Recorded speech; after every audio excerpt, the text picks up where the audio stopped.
Hey, everybody, welcome back to another episode of The Negotiation. My name is Todd Embley, and I am your host.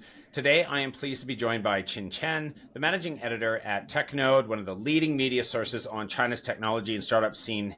Qin has an impressive journalism career spanning both China and the US, including stints at SCMP, New Yorker, and CNBC. Qin, welcome to the Negotiation Podcast.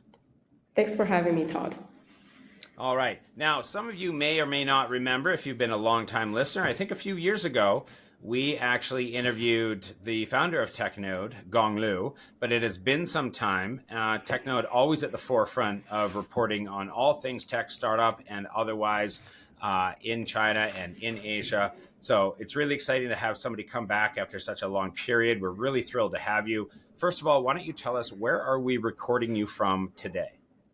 I'm in Shanghai currently, and that's where TechNode headquarters is. And I moved back to Shanghai 2 years ago after spending in Beijing for 3 years.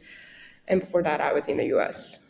Okay, yeah. So let's dive into that. Tell us, what is that kind of career trajectory that you've had and where you've lived that has led you to the role of managing editor at TechNode?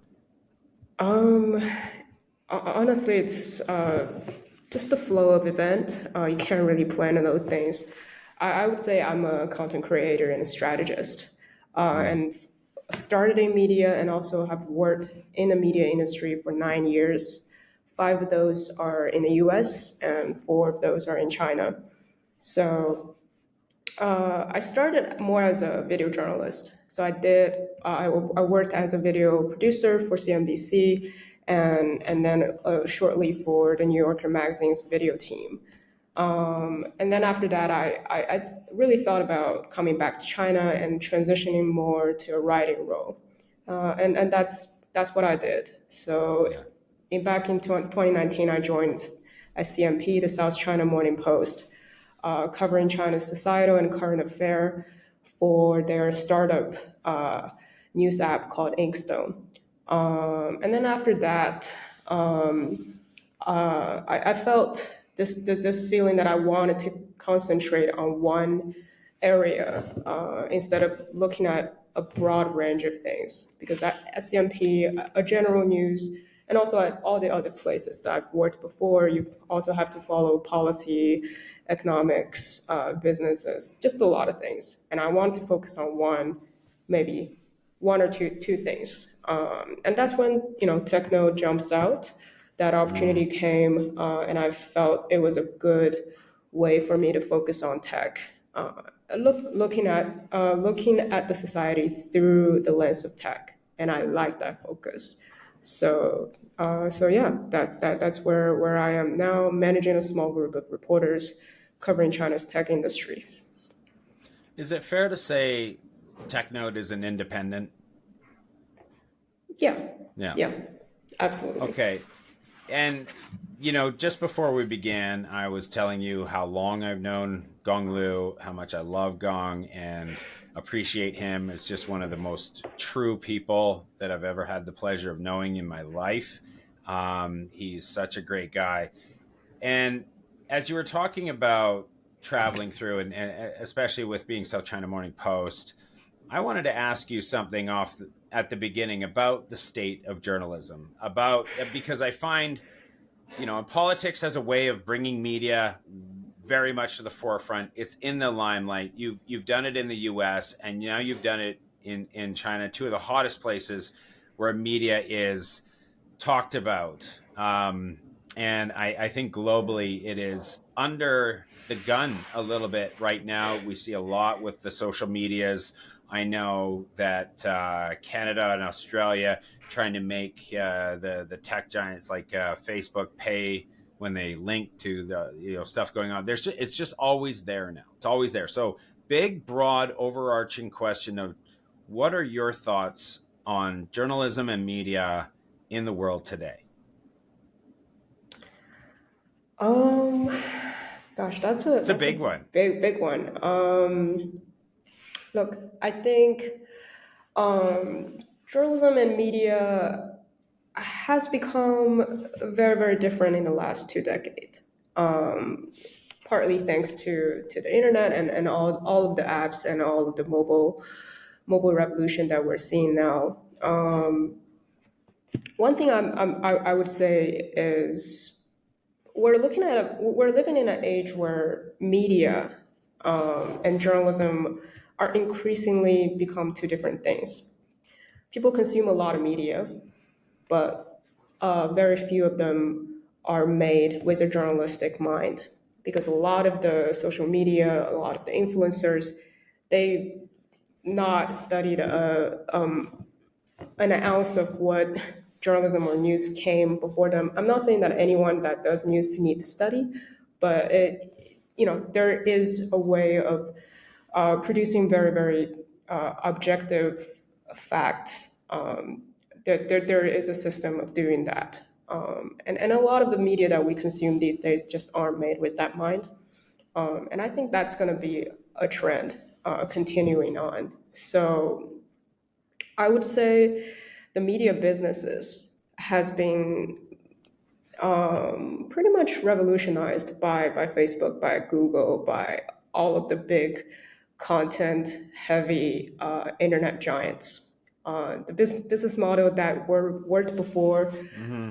2 decades ago doesn't work anymore. The ads revenue is not there anymore. And I think the media business have not figured out how to replace the lost ad revenue. So now you're seeing, basically, I would say the tech giants had the tech, and the media giants had the content. And now the two of them aren't really living very well together, and most of the good content aren't really getting to the public. The public are getting a lot of content because the tech media are very good at deliver those content. But those content might not be the best for the public interest. And right now, I think the society hasn't figured out a way to bring the best of the both worlds. Like I hope on TikTok or on Facebook or on YouTube, people can get like New York Times quality stuff. Um, but we all know that's people aren't really looking for that, and their taste has varied too. So that I mean that's the age we're living in, and then we just Mm-hmm. have to navigate that. Yeah, it must be interesting times in your world, and kind of as you've grown up and spent the last 8 years and doing everything that you do, navigating it. Yeah, it can be really exciting as well. There's a lot of opportunity there as well. So, all right, let's switch gears. Thank you very much for jumping on that question and handling it so deftly. I really appreciate that. I kind of threw that one at you, and it just was inspired to talk to somebody in media journalism about. I think it's a very interesting question to hear people in the industry who are true journalists to talk about that. So thank you very much for taking that on. No I want to problem. switch gears into talking about Chinese automakers. As we know, they've really started to grow, bordering on exploding. It's been an unbelievable run lately for Chinese automakers. I'd like to ask you, what do you think the factors are that explain that super amazing growth of Chinese automakers? Yeah, I think three things. Uh, First, government planning, and Mm-hmm. second, technological breakthroughs, and third is incentives. So I'll explain probably backwards. I'll start with incentives. China has a very, very strong incentives to develop its own auto industry. Because if we're talking about the gas car era, the Chinese automakers aren't just not on the same competitive level compared to all the foreign brands. Even in China, people would always prefer to buy foreign brands over domestic brands. And that has been the case until EV. So, China has incentives to take on a paradigm shift and to build up its own auto industry if it saw a chance. And that kind of brings us to kind of the second reason it does saw a chance. I think over the last decade or two, it saw the technological breakthrough in the electrical system. It saw how powerful batteries now can be and how electric motors can be more efficient. So all of these things and battery chemistries and designs The Chinese government have looked at those things and thought like, yeah, we are maybe on the forefront. We're at an era where the tech advancement has allowed this very, very established traditional industry to have some new revolution or players. So, and the third one, obviously, government planning. I was looking at the data and looking at the documents. I was a little surprised that China actually planned very, very early on to make this transition. So all the way back to 2012, the government has released planning to development of EV and energy saving vehicles. They've laid out very specific targets, and they said that we want to hit a certain number of EVs. We want they Sorry, I'm gonna do that one more time. Sure. Yeah. So I was very surprised to see that China has rolled out a very early on plan back in 2012. They said from 2012 to 2020, they're planning to development of energy saving and new energy vehicle automotive industry. And they set out very specific targets. So some of them are like focusing on the main components of the electrical system and building battery tech and then building an electrical charging grid. Those were all rolled out back in 2012. Like I was reading it and I was surprised to see Mm-hmm. how relevant that is Mm-hmm. a decade ago. So this has been a long-term planning, and I think it probably shouldn't be surprised to see how things have came into fruition because the government really, really thought about it and want this to happen. And they've gave out a lot of tax incentives as well, a lot of cash incentives and helping the industry to make that transition. So yeah, I think just a culmination of good timing and long-term planning at this time when the technology is ready. Yeah, I've always been fascinated by China's foresight and ability when they see almost the line is too long to get involved in something. They just go and find out where's the next line going to start, and they go get first in line somewhere else. And I mean, we've seen it in AI, we've seen it in EV, we've seen it in banking. Really, I mean, how long would it take to overhaul China's banking system to be able to be like it is in North America or Europe, to be able to have everybody has credit scores and online, and just the way that everybody expects. So they didn't bother. They just go, well, let's just do online internet banks and just start, and just start fresh and get out in front of everybody else in something else rather than try to catch up to something that is so established. And I think the EV sector is no different. So, what is your overall outlook for the future of the EV sector in China? And then maybe if I could ask you, what are some of the companies in particular that we need to be paying attention to? Yeah, I think the consensus that we're having now is we're going to see a consolidation phase. Right Hmm. now, obviously, we have a lot of different EV companies, maybe 20 to be relevant in every monthly charts. But I think over the next couple of years, we're definitely going to see a very competitive phase because auto industry is a business of scale. If you doesn't reach a certain level of market share, you're not going to be keep burning cashes. Hmm. So I think less competitive companies might be eliminated during the process. It might be too soon to call who those companies will be. We'll just have to see. And yeah, Who and are the as big ones right now? We've talked about it a couple of times before. We know Warren Buffett and BYD. Okay, I mean that's been in the news for I don't know 6, 7 years now. But who are the big electric vehicle companies? You just like the top three, maybe so far in China, and you don't have to get it Um, right. Maybe just pick your in favorites. well, in terms of sale number, BYD and GAX Ion, Okay. AION, it Uh, belongs to a kind of state-owned uh, joint venture car company based in Guangzhou.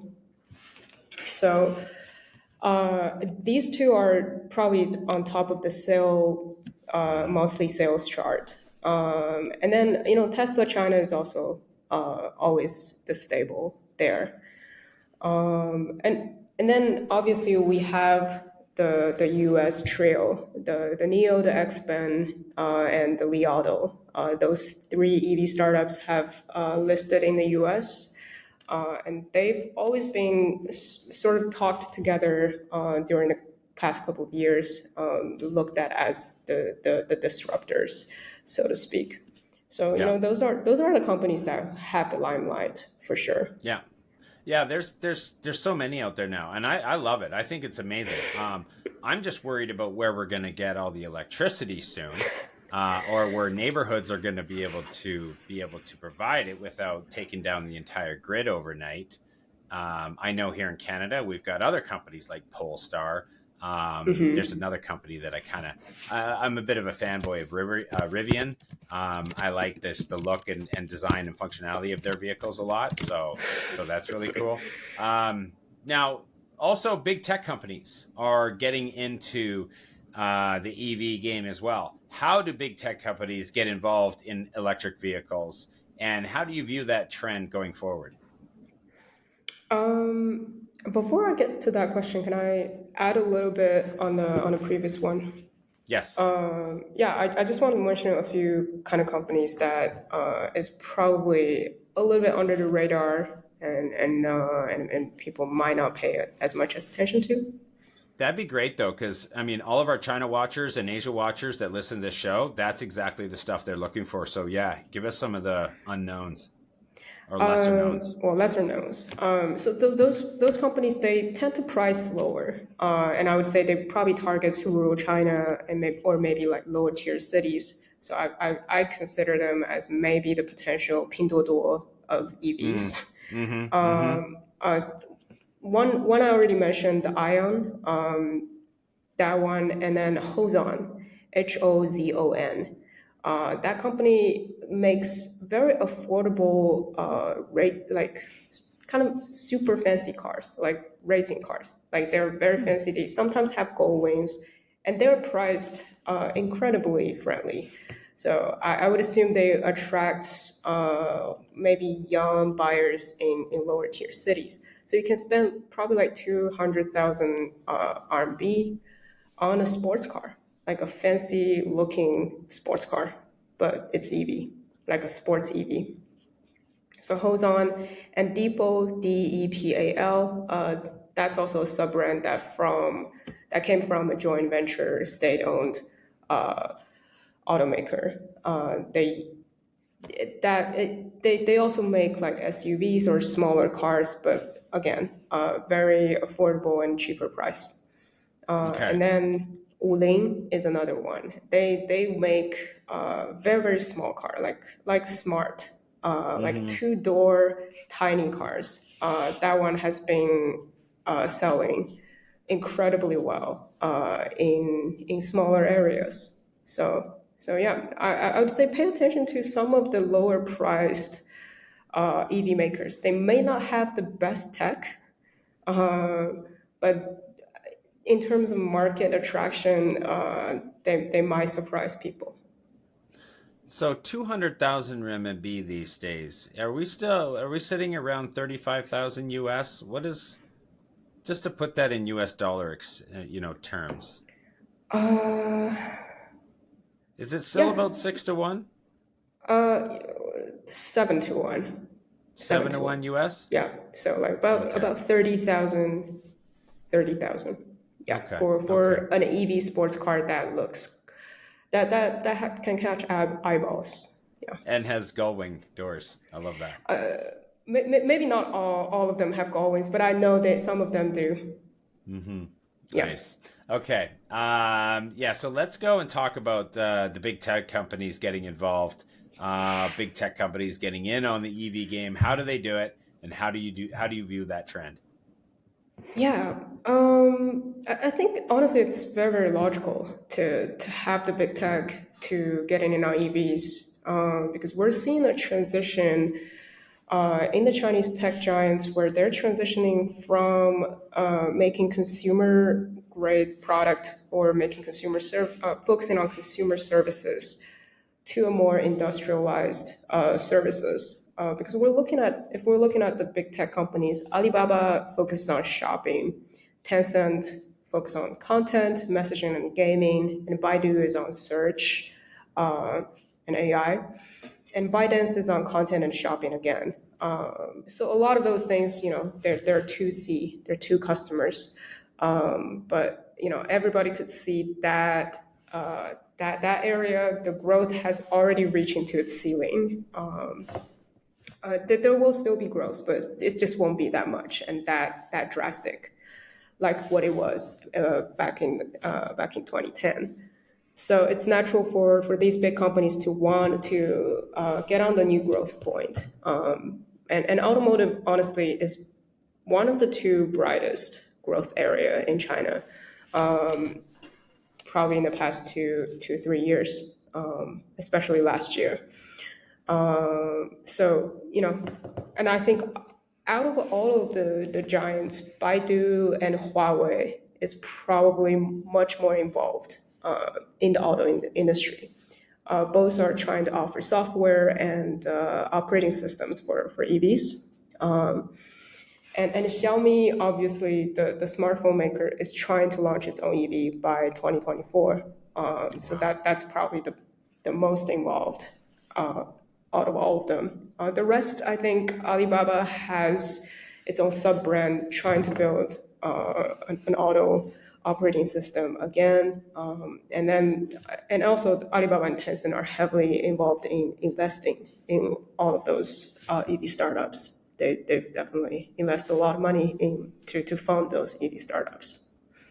That's quite fascinating, at least to me, because I don't think that that is a trend in North America amongst the big tech giants. You would not hear of, the Facebook Roadster or, the Google SUV. They seem to stay in their lane a little bit more. But in China, it seems they have no problem jumping in. And it's like, yeah, I mean, the Xiaomi Go Far car or something. I mean, that's pretty interesting. Worth noting. I think just that is a very different landscape and culture over there amongst the tech giants. Now, we're going to switch gears again, no pun intended, and talk about generative AI, okay, in China. It's everywhere. It's all over the socials now. They've all got their own Instagram accounts and their own TikToks, and it's pretty unbelievable what they're doing. I'm surprised we're not talking more about Chat GPT right now, but we're still talking about generative AI. What? There's a few questions in here, so you may have to write these down. But I want to talk about the widespread applications of generative AI that you're seeing in your forecast for that space. And we'll keep it to two. One more. Who are the most significant players in generative AI in that area of the world? Right. The most widespread application, if we're talking about the Chinese alternatives, right now I think it's still, we haven't seen like a popular Chinese chatbot or a AIGC app taking over in China as much as like OpenAI's ChatGPT has been in Mm. the world. So I'd say, ChatGPT, Midjourney, that still takes the reign in the people who are interested in AI and AIGC in China. A lot of people still rely on those tools, whether they directly can access it or they access it through different ways. because the access isn't always very readily available in China. But there are ways to get around it. But on the flip side, AI and AIGC has been honestly the topic to talk and the topic to watch in China's tech industry since earlier this year, probably around February. I think that the momentum really took off from there and hasn't slowed. A few things I would probably say is right now we're seeing mostly the Chinese tech giants and some of the best educational institutions driving most of the conversation. So Baidu has released their sort of the ChatGPT version uh, based on their own big model called ERNIE, ERNIE. And then Tsinghua University has released their big model called GLM. And those are, and Alibaba and Tencent has also released their own version of big model. So far, most of the big tech companies are releasing their own models, and we're talking about probably a big model release every day. But a lot of them are probably fine-tuned model based on open sourced, but they may not tell you as is. So I would say I consider the fully self-developed big model, probably those are right now only the games of tech giants. Other big models, you might see news in Chinese tech industry every day, like so and so released a big model. Just take that with a grain of thought, because we can, like, we just wrapped up WAIC. There were like 100 big models released during that period of time, the World AI Conference that was held last week in Shanghai. So yeah, the big model fever is here, and it's probably going to be that popular for a couple of months. But pay attention to the big giants, but also pay attention to some of the startups. So Kai-Fu Lee have launched his own startup to do AI. He hasn't give too much details on what he will do, but I will definitely pay close attention to what Kai-Fu Lee offers. And Jia Yangqing, who have worked in Alibaba Cloud and also was very influential to Cafe, which is a deep learning framework and he also worked in AI division for Facebook before he joined Alibaba. So he has left Alibaba a few months ago and started his own startups. So there are a ton of those examples. And I also think that some people from ByteDance and Kuaishou are also leaving their companies, doing their own AI startups. So those people I would also pay a close attention to, because they may be bridging the gap between what the tech giants is offering, the big models, to the end applications. All right. Thank you for that. No offense, but ChatGPT did write this list of questions when I asked it what are the questions I should ask Qin Chen on a podcast, and well, there we are. Now, one of the trends that WPIC is observing is a competition between the e-commerce platforms. It's been raging for a little while. It's continuing to rage on now. And then new players come over the horizon and join the battle every day. How do you assess the current competitive landscape of e-commerce? And who are the hot upstarts? And how is Alibaba handling all of these challenges and the war that is raging right now? I would say the current landscape of e-commerce is it's brutal. It honestly, I have a lot of sympathies for people working in that industry, because it's basically a game of everyone trying to be like everyone at this stage. Because if we're talking about 5 years ago, every apps has its own distinctive kind of nature and their own advantages. Alibaba is just this all around platform, and then Jingdong is more like Amazon, where it does more management and it does its own logistics. And then Pinduoduo is more on the lower priced price point. And then there weren't really like Kuaishou or Douyin, which is the TikTok Chinese version. Those players weren't there back then. And not to mention like Meituan. Meituan is more, I would say it's more Yelp like, or not really Yelp like. It's more where you would just order food. It's for daily like delivery, food delivery stuff. So you can see everyone has its own place. But right now, it's like everyone is trying to take the playbook of other people and trying to outdo it. So ByteDance I has think we tried just to talked be. about this with the Xiaomi getting into electric vehicles. I mean, nobody is safe. No vertical is safe.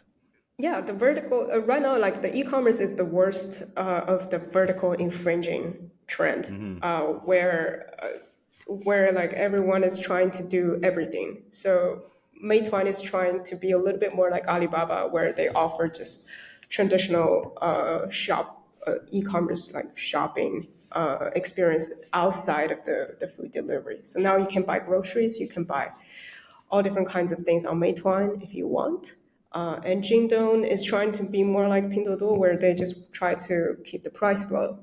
And then Alibaba is trying to be, I would say, it's trying to be a bit more content heavy. It's trying to take some playbook maybe from ByteDance and Tencent, where it's building its own content community and trying to persuade people to spend more time on their app.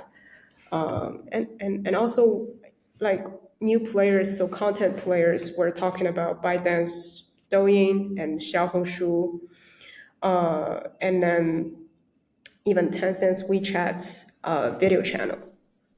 All of those content places, apps where people just used to watch just videos or just consume content has now become an e-commerce app where you can buy things while you consume content. So it's again brutal. Yeah. I remember this thing that we used to talk about in China a decade ago, something called walled gardens. And um, there's no way anybody could keep a wall up anymore, it would seem. Um, Yeah. uh, everybody, everybody can see right through your wall or get through your wall now. Um, I wanted to ask maybe on the topic of that big battle going on, there must be some winners. And we know that they're all going at it hardcore. But would you say that there's potentially some winners here? Are consumers winning? Are brands winning amidst the battles that are going on amongst the platforms? Yeah. Yeah, I think the brands and the consumer benefits from them. Because one, consumer now has a lot more choices to compare price from. And they know there is an immense pressure to keep the price competitive because of players like Pinduoduo, where they just have a way of always keeping pretty competitive pricing. And that adds pressure to places like Jingdong and Alibaba. And also, I think the brands would love it because they have different ways of advertising now. Back in like Alibaba or Jingdong, it's mostly search based, right? Interest based. It's algorithm driven. It's not as algorithm driven or as content driven as other platforms. But now brands can also become their own kind of content marketer on different platforms. You can create your own content on Xiaohongshu. You can do very direct marketing on ByteDance, and those are a lot of times those opportunities just aren't there until those new apps that come into the realm. Okay. We do have one battle going on stateside, and that seems to be Zuckerberg and Musk. They are going at it pretty well. And I know that you must still be paying attention to what's going on the other side of the ocean. Can you tell me your thoughts on Threads? And what is Threads? Why is everybody suddenly jumping on there? Is this Zuckerberg just messing with Twitter? What is happening there? Um, well, I think that there's two things. One, Threads does feel and feel like a kind of younger version of Twitter.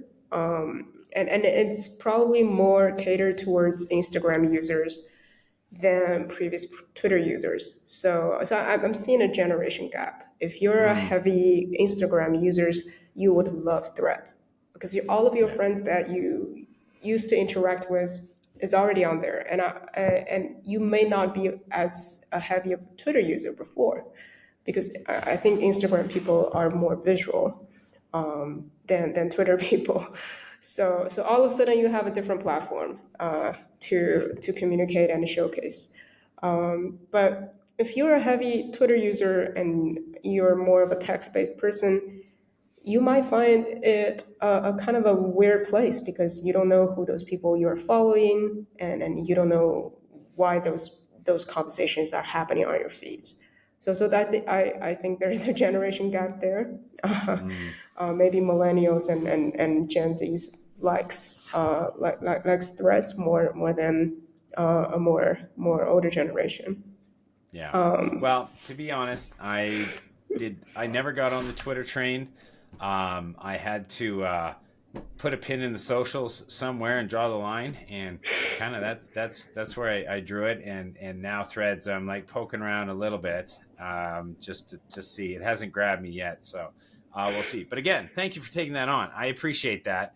I needed somebody to kind of call that out and differentiate between those, because I just thought this was, again, Zuckerberg and Musk just seem to be going at it all the time now. It's pretty funny.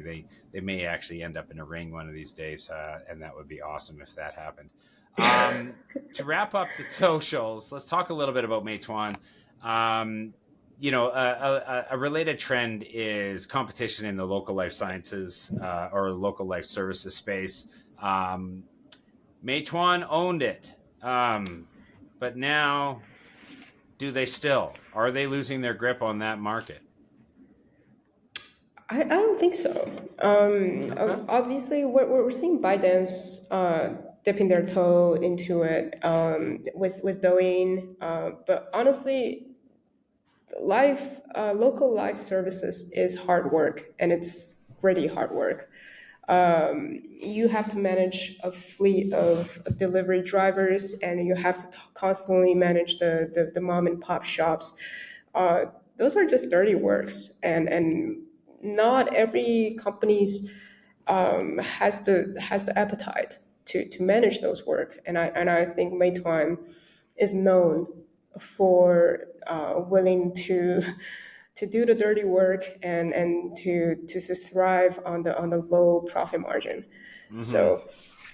So I think we're seeing like Biden's Douyin retreat from this sector recently. They've announced that they will focus more on food deliveries that's over a certain price point. I think it's above 60 RMB, which is less than 10 bucks, which is a higher on a higher end for Chinese single meal expenditures. So if you're spending 60 RMB, you're spending quite a bit on the lunch.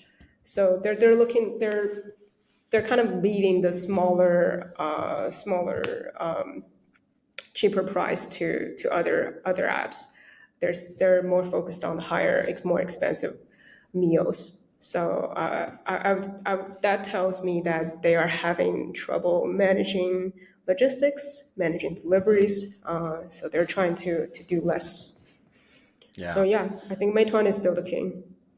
The barrier to entry has to be higher there than in a lot of other sectors.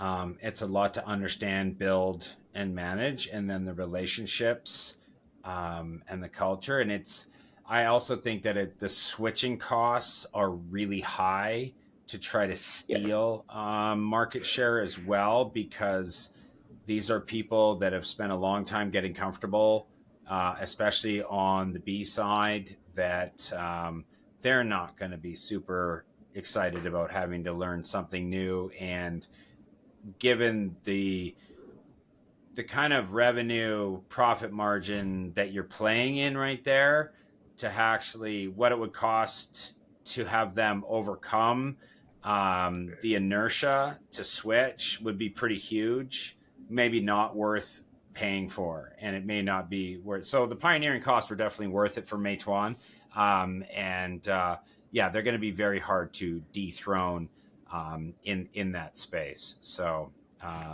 yeah, I completely agree, and I like your take on that. So to wrap this up, what if you had to pick one? What to you is the most exciting story in China tech right now? Diversity. We're Do tell. looking, we're moving away from consumer internet phase, where we're entering the Chinese tech industry is now entering a phase where the story is moving away from internet. Sorry, I'm going to start over. Consumerism. Sorry. No, go ahead. I'll join you. All right. God, it's thirsty work, this talking. Yeah. Do you want to just do that question Sure, I'll again? hit you again. Yeah. So to wrap this conversation, one last question. And if you had to pick one, what to you is the most exciting story in China tech right now? Yeah. I would say diversity. Diversity. Yeah. Because we're finally moving away from just this very focused on consumer internet to this diversification of different areas of tech offerings.